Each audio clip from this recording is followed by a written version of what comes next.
The Sequence Manager is a docker that displays the stitching order of a design in DesignWorks. If Sequence Manager is not visible, go to View and make sure that there is a check mark by Sequence Manager. If Auto Sequence is enabled, and Auto Sequence is this last icon in the toolbar on the left, this software chooses the stitch sequence, and all types of objects are collapsed generally in a single layer, except for cutwork and applique. If Auto Sequence is disabled, and you can see it's grayed out here, the layers are separated into all stitch type.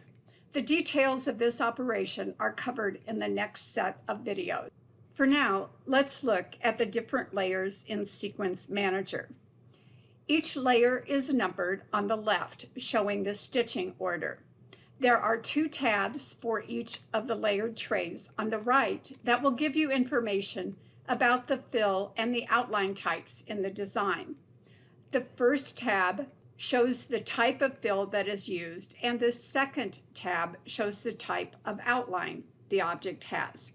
When you see a red X symbol, the object has no fill if it appears on the left, and it has no outline if the red X appears on the right.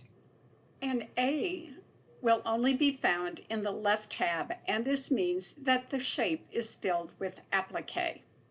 A paintbrush on the left tab means that the object has a painted fill.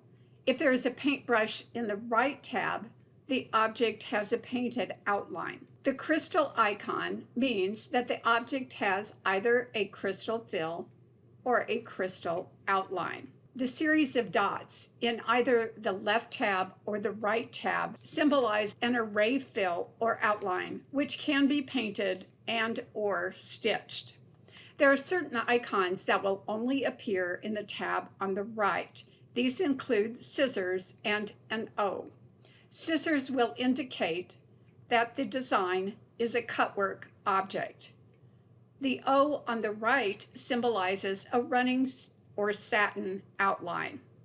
You will also see a bulb icon, and this represents that the layer has multiple stitch items in it. So if I click on Auto Sequence Control to collapse the layers, you will see the bulb icon. The Sequence Manager will give you information about the general type of stitch. Object Properties will give you more specific information about the type of fill or outline.